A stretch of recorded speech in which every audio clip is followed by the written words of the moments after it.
Okay, so a couple of things on that lab that I just gave back.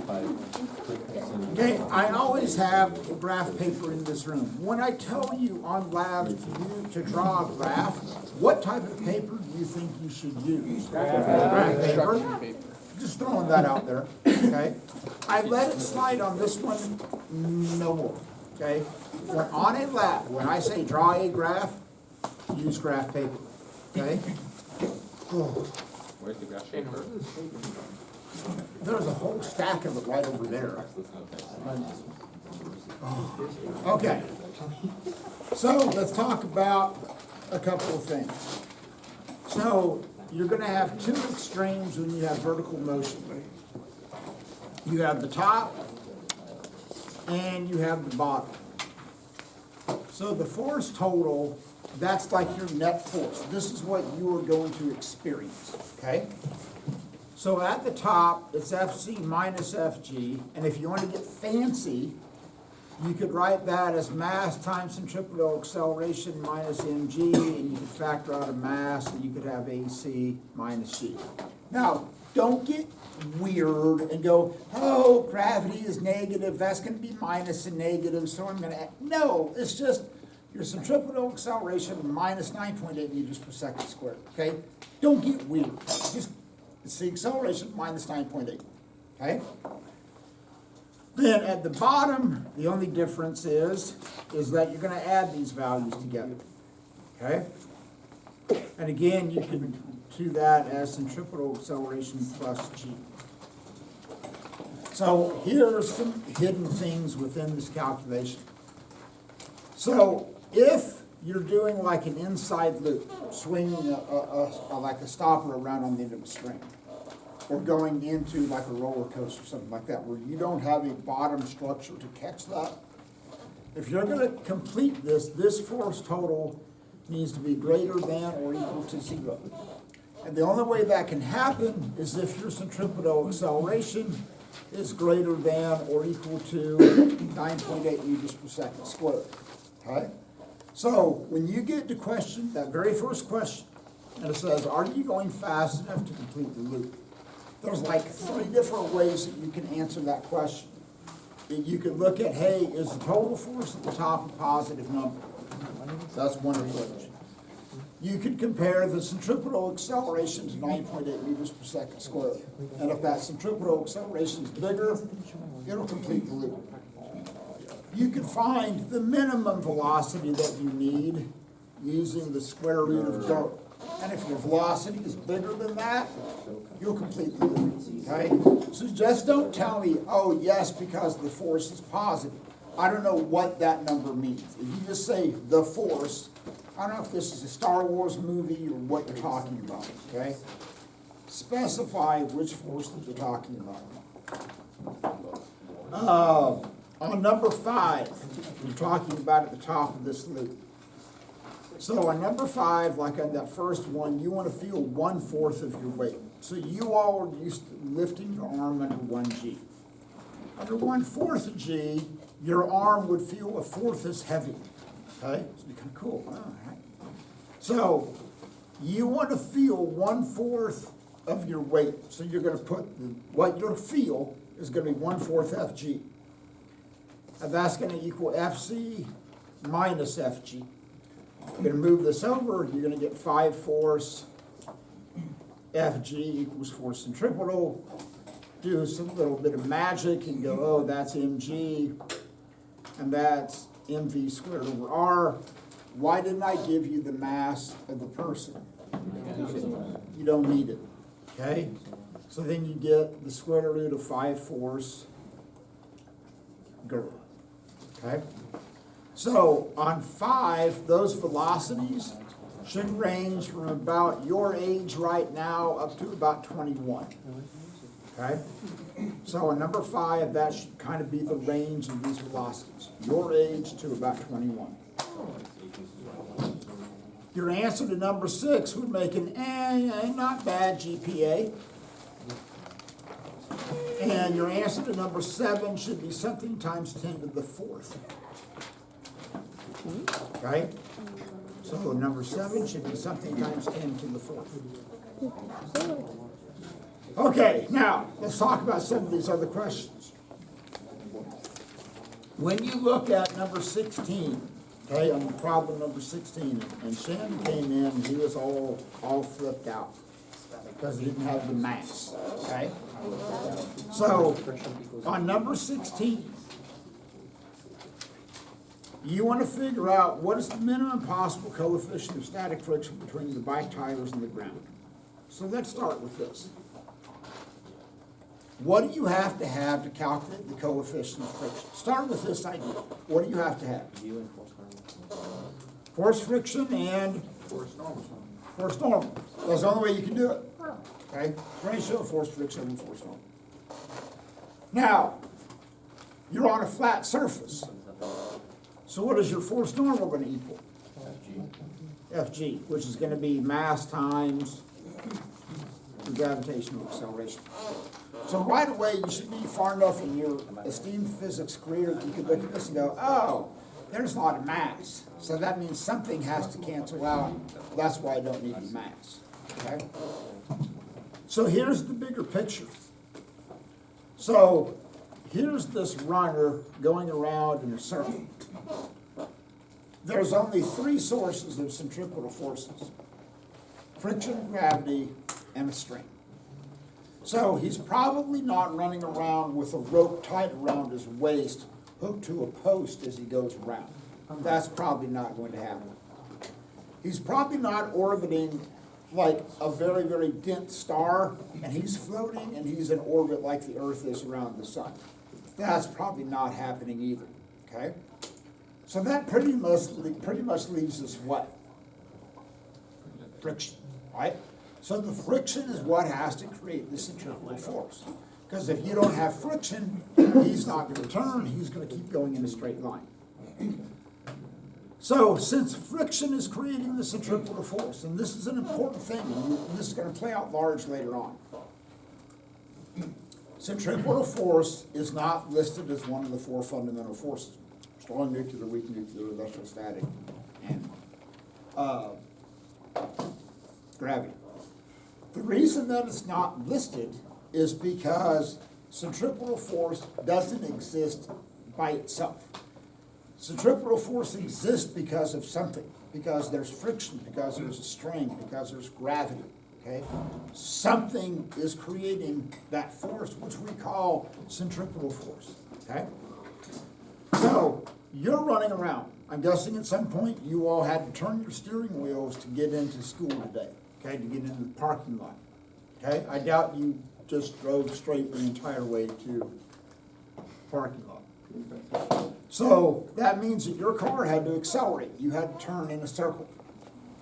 Well, I doubt that you took a rope and threw it out the car and tied it around a tree and swung it around that way. I doubt any of you got caught up in a roving black hole that sucked you into orbit that allowed you to turn into the parking lot. So let's assume that you had friction. So that frictional force is what's creating the centripetal force, okay? Because without the frictional force, you don't have the centripetal force. Now, what's the simplest way to calculate centripetal force? Mass times what? Well, mass times your centripetal acceleration, okay? So if you look at it this way, what's going to happen to that mass? They're going to cancel out. It's going to cancel Oh out. my goodness. So what do you have? It's still written in centripetal AC over G. Now, how do you calculate centripetal acceleration? You have V squared and you have R. And hopefully at this point you know what G is. If you don't, there's so many other issues. 5. Okay? Just saying. Just saying. Now, let's talk about question number 52. So, on 52, this is the one about the electron and the proton. And so you need to understand the historical perspective of where science was at this point when Bohr came up with this model. So going into the 1900s, like the early 1900s, the physics department and science in general was kind of depressed. It was kind of viewed as a dead-end field, because they thought they had everything figured out. They had the atomic theory, things combined in whole number ratios. They thought they had that figured out. Newton had published his work on gravity, so at this point, that was working amazingly well. They could predict the motion of Saturn, Jupiter, the moon, predict exactly when the phases were gonna be, when there was gonna be an eclipse. They thought they had that figured out. Electrostatic force was a little quirky, but that's like, where you charge things and you kind of do like parlor tricks. And it's like, okay, they just called it the electrostatic force. They really didn't know what it was, but hey, they thought they thought they had that figured out too. And so the scientific community was kind of dead. So the great mystery was really like, okay, what is the structure of matter? And we talked about this. So the physics department took it over because they basically didn't have anything else to do, because they thought they were done. So Rutherford shoots the alpha particles at the gold foil, figures out the nucleus is very, very dense. And so, and again, you have to understand, Niels Bohr, Ernest Rutherford, J.J. Thomson, Max Planck, Erwin Schrödinger, Wolfgang Pauli, all of these people were physicists. They weren't chemists, they were physicists. So they viewed the world through the eyes of physics. So when Rutherford came along and said, wow, hey, this nucleus with the St. Bernards and the sheepdogs, that's really, really, really, really, really, really, really, really small, okay? But then you've got this massive electron cloud, okay? So, then again, on scale, if my fingers tip to tip were the size of like a typical atom, this is the size of the electron cloud, the nucleus would be the thickness of a human hair in the middle. Now, again, that doesn't make any sense. This is why the quantum mechanics get so weird. Because you look at this surface, which I've been teaching behind since 1994, it's still a hard surface. And you go, man, how can this happen? It doesn't make any sense. How can this be a solid surface if it's mostly empty space? Well, let's just look at this. This is a hydrogen atom. Hydrogen atom is as simple as it possibly gets. It's a proton, so you have a St. Bernard and you have one chihuahua moving around. Okay, that's it. It's a St. Bernard and one chihuahua. But even this gets weird. Because if you remember, harking back to your chemistry days, hydrogen is one of the diatomic molecules. Okay? So which means there's two of them. So then you got another hydrogen atom over here. Hydrogen as a diatomic does not make any sense. And I'll tell you why. The two protons don't like each other. They're trying to repel each other. Okay? And they're not close enough for the strong nuclear force to kick in. So they want to go flying apart. You have two chihuahuas, and the two chihuahuas certainly don't like each other, okay? So they want to go flying apart. So the two protons and the two chihuahuas, they don't want anything to do with each other. They want to go flying away. The only attractive forces between the chihuahua and the St. Bernard, because they're oppositely charged, okay? So I can sit here and argue and go, you have a whole bunch of repulsive forces, and only one attractive force, and that's the chihuahua towards the proton. Hydrogen makes no sense that it's diatomic. But that's what they had to figure out. Like, why is it diatomic? Why is nitrogen, oxygen, chlorine, bromine? And here's the default answer. The reason that it's diatomic is because the overlap of the chihuahua clouds forms a bond. And that makes it more stable.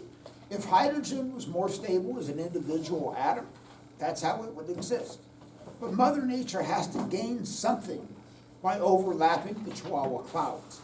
And that's why it's H2, okay? That gets into wave functions and all this weird stuff. So, Bohr came along and he says, look, this is in his wheelhouse, because Bohr was a physicist. He had studied centripetal motion. He had done the lab probably where he swung the rubber stopper over his head, okay? He understood gravity. Oh, right, the Earth is going around the sun. So this was in their wheelhouse, because they said, oh, look, this is cool. They got all excited, okay, in a nerdy kind of way. They said, oh, we can let the nucleus be like the sun, and we can let the chihuahuas be like the planets. This is cool, okay? This is in our wheelhouse. Nice. So they said, okay, here's the proton, here's the chihuahua. How do you know that there's an attractive force on the chihuahua? It's not flying away. Yeah, it doesn't fly away, okay? Something has to keep it from moving in a straight line. It's got mass, not much, okay? Mass of an electron is 9.1 times 10 to the minus 31st kilogram. That's a really, really, really, really, really, really, really small number, okay? And how we actually found that mass, that's a discussion for AP Physics too. But you have to subject the electron to a proton or to an electric field and a magnetic field, and you figure out the arc that it has. Because it isn't like we can go, hey, what's the mass of an electron? I don't know. I'll just go grab a jar of electrons out of the storeroom, and I'll take a pair of electron tweezers, and I'll take one out, and I'll put it on the scale and go, oh, 9.1 times 10 to the minus 31st. Got it. Okay? No. You can't correctly measure the mass of an electron. I can. I'm just really good. I don't Okay. understand how good I am at it. I can't do protons though, only electrons. Okay. So, basically what they said is they said, let's propose this idea. That the attractive force based upon opposite charges could keep this thing in order. So instead of using a strain or gravity or friction, they said, we're gonna let the electrostatic force between the positive and negatively charged particles create the force, which seems reasonable. Okay. So what you're gonna look at, what I would recommend, is that you have the mass and you have the force and you have the radius. And they want to know how many revolutions per second does an electron make. So one option is that you, this, I don't recommend this, but this is an option. You could go mv squared over r. You have the mass, you have the radius, and you have the force, and you can find the velocity. And then you take that velocity and set that equal to 2 pi r over t. And then you can, knowing the velocity, then you can find the period. And then if you remember that period and frequency are inverses of each other. So one option is that you do this 3 times. You find the velocity, you use the velocity to find the period, and then you use the period to find the frequency. It's an option. It's not a good option, but it's an option, okay? Now, the other thing you remember is that, oh, Mr. Burkham, I remember that mass 4 pi squared r over t squared equals centripetal force, okay? This one's a little bit better, okay? This one, you can find t in one step and then plug that into 1 over f, okay? That's the second option. I wouldn't do it that way, but that's the second option. Now, since period and frequency are inverses of each other, this is 1 over f squared. So this also equals mass times 4 pi squared r frequency squared. This, you can just solve it in one step. You can just find the frequency by itself, okay? You still have to do some algebra, but at least it's only one equation. So, on that question, your answer should be something times 10 to the 15th revolutions per second. Oh, you're just that good. I'm just that good. Well, I didn't calculate it. If I went and I got an electron, I could weigh it with my hand Okay. and figure it out. You really realize your hand is made of a lot of electrons. I know. So if I added one to it, then I could feel the And difference. what'd you say you should be for 52? 52 should be something times 10 to the 15th. Would the first number be like Rashawn level GPA? Like, In that, yeah, I can live with because that he's description. just that good. Yeah, yeah. Now, to give you some perspective, okay, this is like 10 to the 15th revolutions per second. That's really, really, really, really, really, really fast, okay? Because if you consider like a centrifuge that we use in the lab, that might spin at like 4,000 revolutions per second. That'd be like 10 to the 3rd. This is like 10 to the 15th. okay? This is like an order of magnitude 10 to the 12th times bigger, okay? But that's cool. But this is the weird part about quantum mechanics and the atomic level, is that when you look at this table, to us it looks smooth, okay? Right? Looks smooth. If you look on an atomic level, what you're seeing is the outskirts of an electron cloud. With the nucleus right there in the middle. So you see it as smooth. In reality, what it is on atomic level is actually lumpy, because the fact that you have these electron clouds that we think, we're not sure, are pretty circular in nature, because that's the most efficient shape that they can be in. We really doubt they're making diamonds, you know, or snowmen. It's really cool, don't get me wrong, okay? It'd be the snowman. So it looks smooth to us, but if you shrink it down, it's greeny. Okay, it's green. Let's talk about, which one was the one with the, no, You should talk about 62. 20, the one with the, Oh, 20. I'm looking. the one with the blade. Oh my God. They ran the same answer though. We're probably both wrong though. 20? Hey, you said 20? See, significant figure here.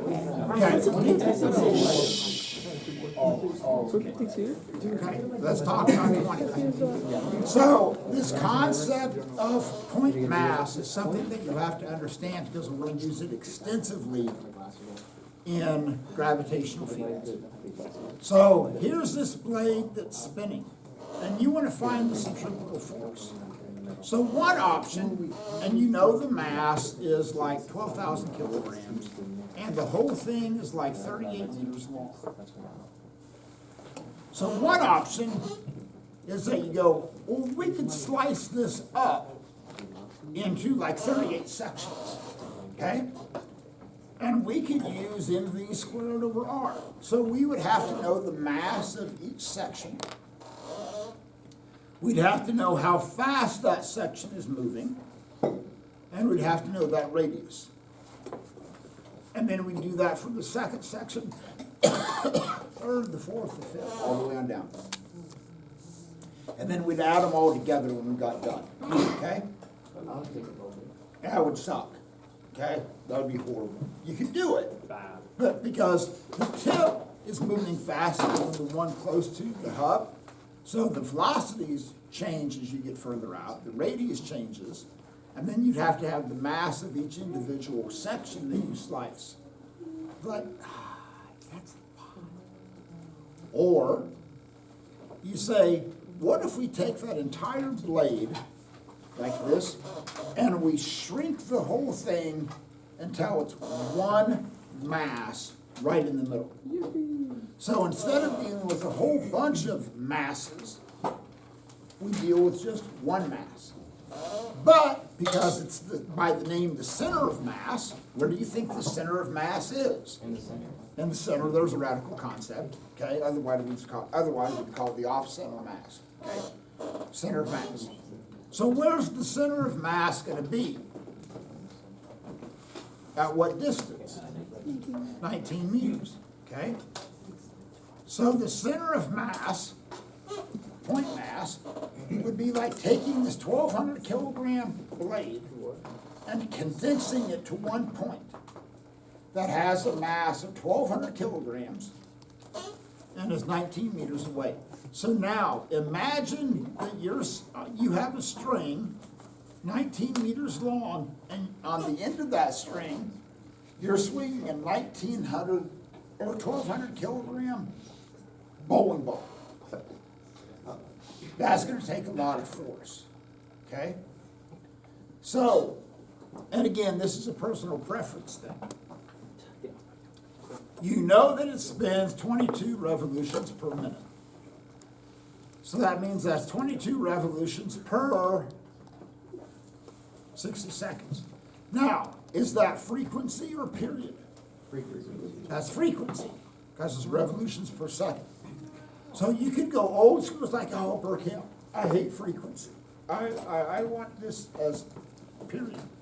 So you could take the inverse of that, take 60 divided by 22, and you could get T, because that's seconds per revolution. And then you could go, oh, centripetal force equals mass, 4 pi squared r over T squared. Okay, you could do that. Or you could do what?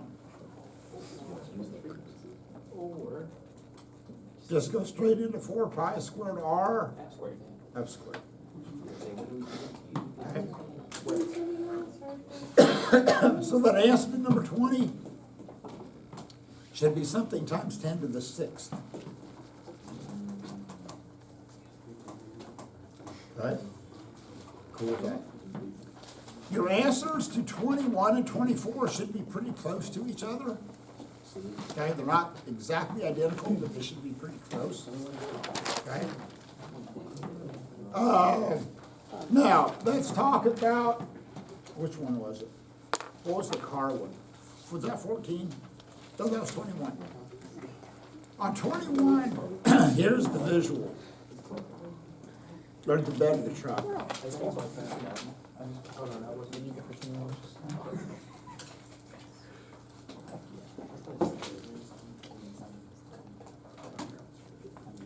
So here's the truck, right?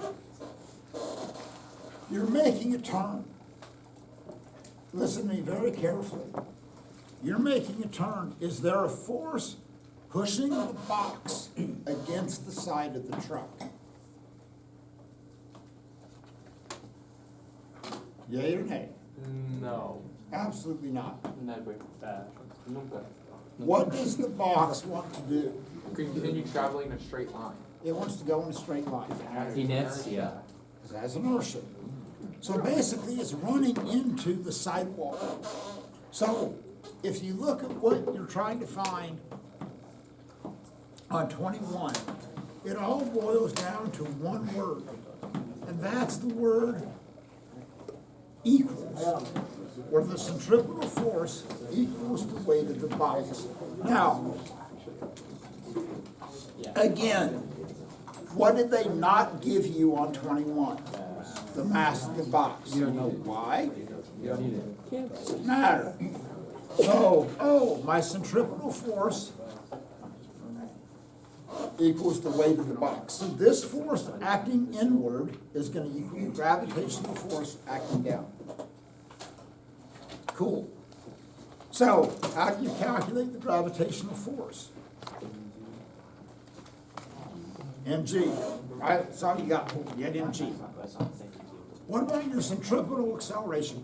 Keeping in mind that you've been given the radius. What do you think you want to use? mv squared over r. mv squared over r. What's going to happen to the mass? Oh, you get a similar looking equation, v equals the square root of curve. Okay? All right. On 62, this is kind of where vertical motion meets old school centripetal force. So here's the story. So it breaks when it's parallel with the ground. So this thing is coming around and it's going to break here. So if it breaks right here, what's going to be the path of the ball? Straight up. Straight up. There won't be any angles. It isn't like I break it here and it goes like this. Okay? It broke where it's parallel. Since it's broke when it's parallel, whoa, watch out. It's going to go straight up. So, but they don't have time. So what old school equation do you think you want to use? That equation. So if all goes well on 62, the overall answer for the centripetal force should be between 10 and 15 newtons. Okay? So your overall answer should be between 10 to 15 newtons. The velocity of the ball to go up to that height should be between 5 and 10 meters per second.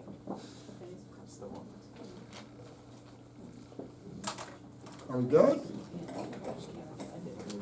Any other questions? Wyatt, what are you not gonna have on your paper? The frizzies. Okay, once, twice, so get that handed in. I need to redo that because But like I redid it. I probably misinput it somewhere because I didn't do it in one. I chunked it out in my calculator. Since 20. 20? Yeah, I got 1.22 because I rounded, but yeah. And then 7. What do you have for 7? Uh-oh, we should have asked Bert. Well, he said 102. Yeah, so I'm closer. What did I do wrong? Because 9.8. Where did you put the 8? So I look.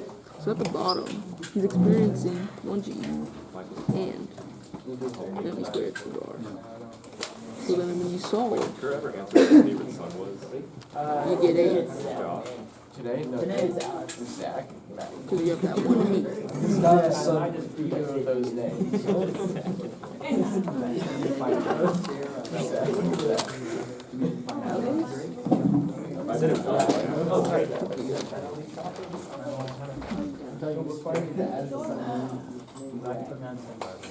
What?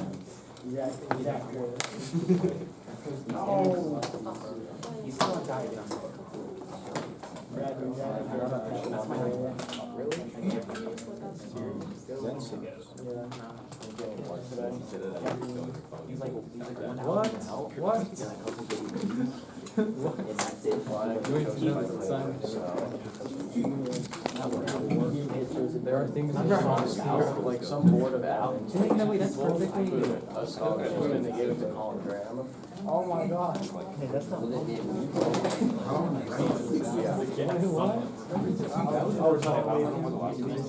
then I like, I was like, you should have. You've had Colin Graham, I think. Well, he Graham took Graham took 8. That's crazy. Yeah. Colin last year. On the math. Colin. The math on the Oh, other did you side. say Colin Ingram? Yeah. Oh, I thought you said Colin Graham, like it was one like it was. I don't remember teaching that. Colin behind Graham. CP is Now I'm Tristan. with you. Yeah. Okay, Tristan Profits. now I thought you said like that was just one person. Okay, sure. Yep. It's okay. Because then you have to go to meetings and trust me. Well, you're really Okay, so today is a good news, bad news day. No, bad news first. I have to talk, which you always think is because of my voice. The good news is you don't have any homework. What happened? Bad news. No Can we homework. just like put dice I'm in? paying You don't now. have to be that excited about that. Can we have a party because of that? Huh? Can we have a party because of that? That didn't work. We can have a party. You only have one more assignment left in this unit. It's a really big assignment. It will hurt you.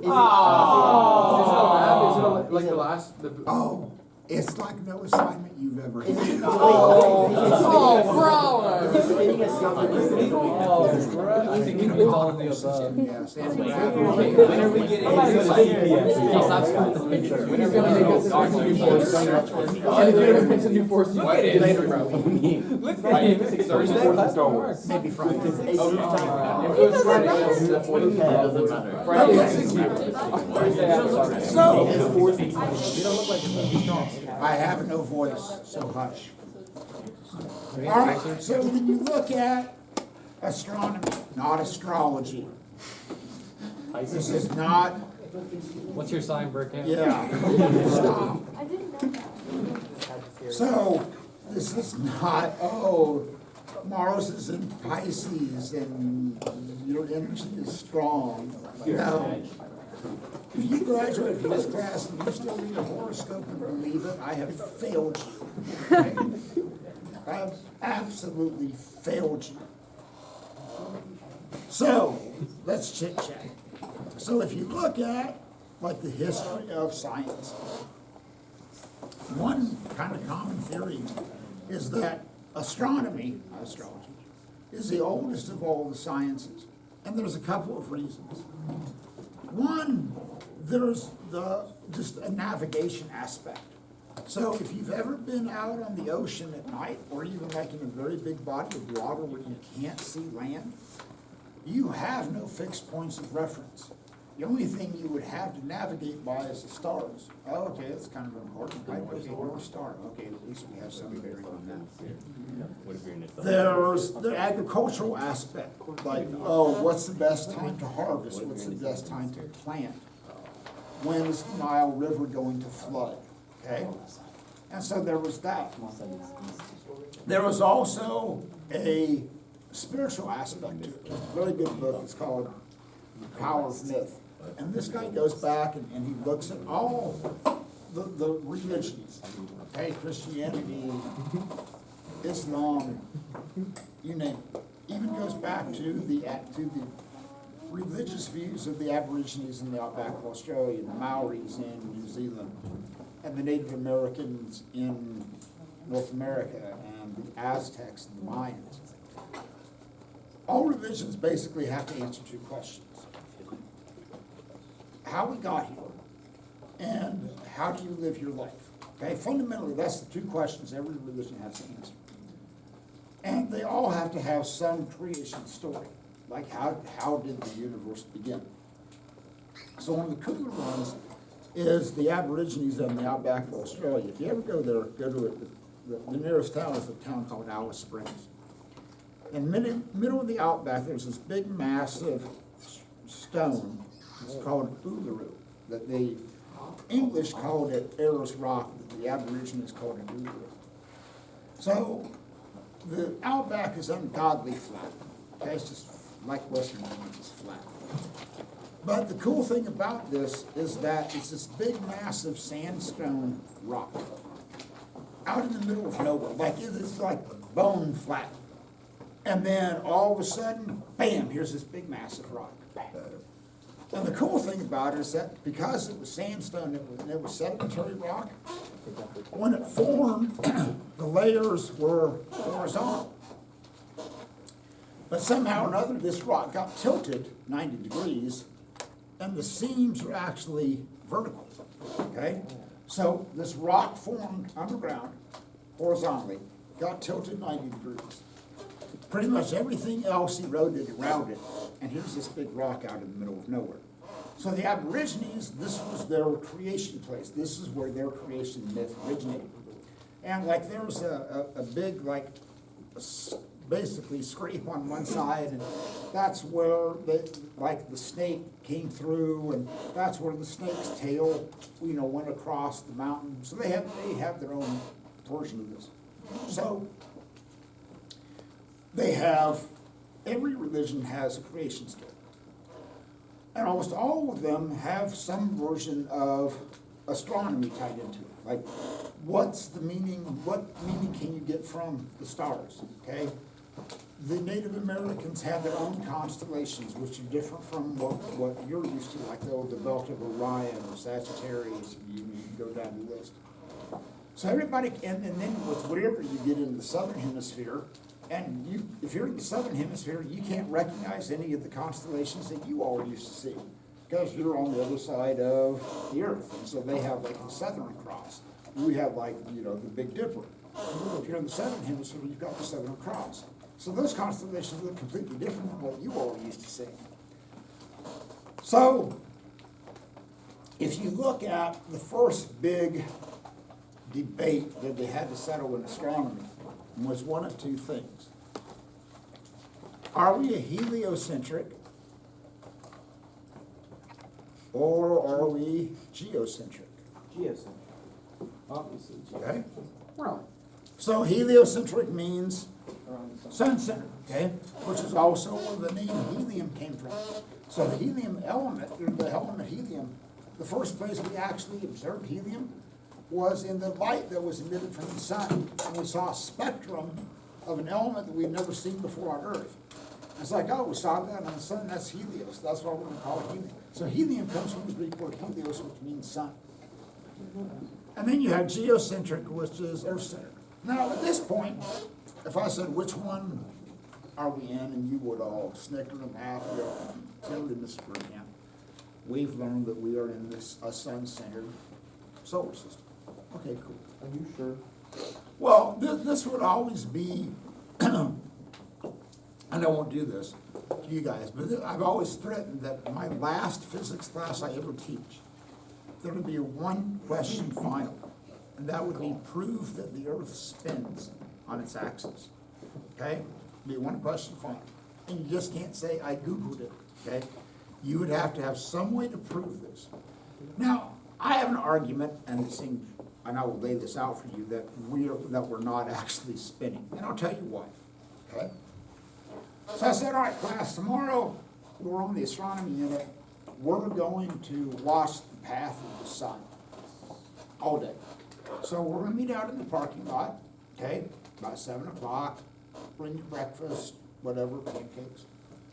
And we'll have a grill, fry some eggs, do a proper breakfast.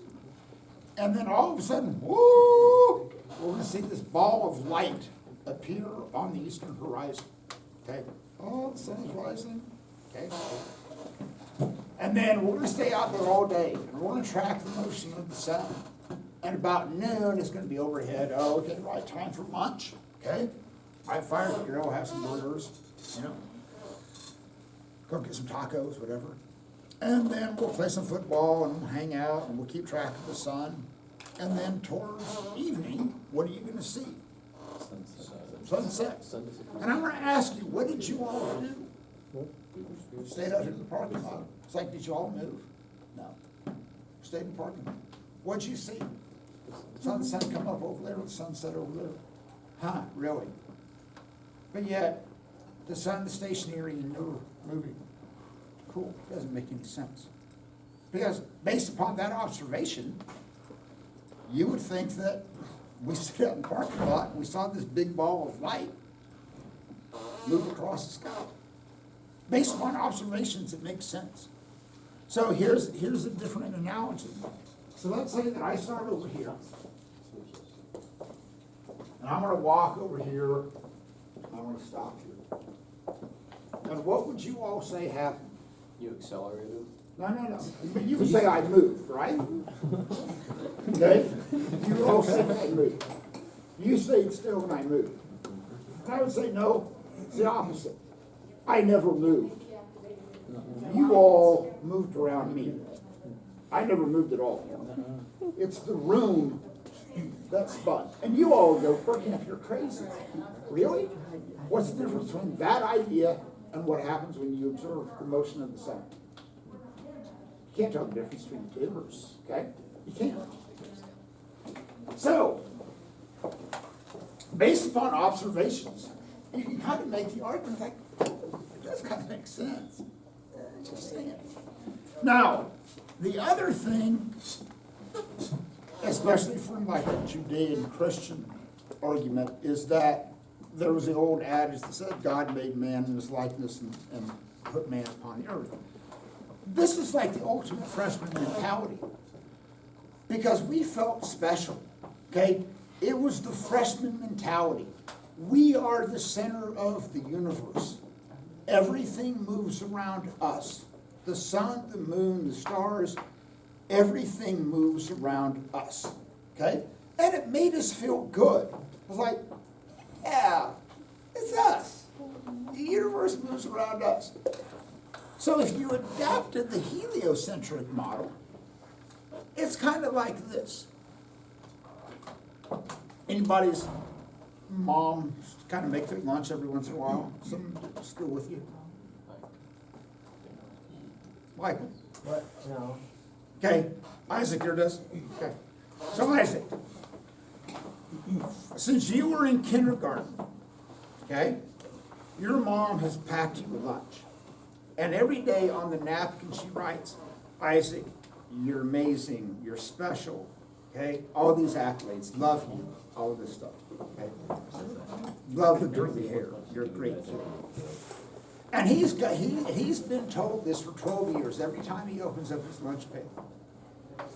Note from mom, you're special. Now, it's the end of the senior year.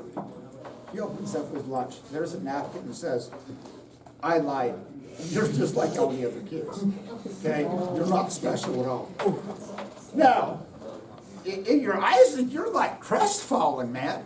You're like, dude, what do you mean? I'm like everybody else, like, I was special, and that hurt, okay? It's like, no, I'm special. And then, but that's what happened with, if you shifted to a heliocentric solar system. It's like, we're just like all the other planets. We're just like Venus and Mars and Saturn, okay? We move around the sun just like everything else. We're not the center of the solar system. That was deflating.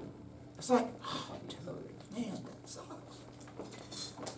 So one of the things they had to explain, and this is going to be a key thing, is something known as retrograde motion. So if someone says, man, you're dressed retro, or you listen to retro music, what does that mean? Old school, right? You're going back in time, okay? So retro means you're going back in time. So what happens in retrograde motion? Sometimes you see like hokey t-shirts that'll say, oh, like Mercury is in retrograde or something like that. So what happens in retrograde motion is that the planets appear to reverse course. But let's talk about even what the word planet means. So here's the sun. So what's the planet closest to the sun? Mercury. Anybody know why it's called Mercury? No. It's the god, like the. Mercury was the messenger of the gods, okay? And he was the winged messenger, and he moved fastest. So Mercury's the planet that's closest to the sun.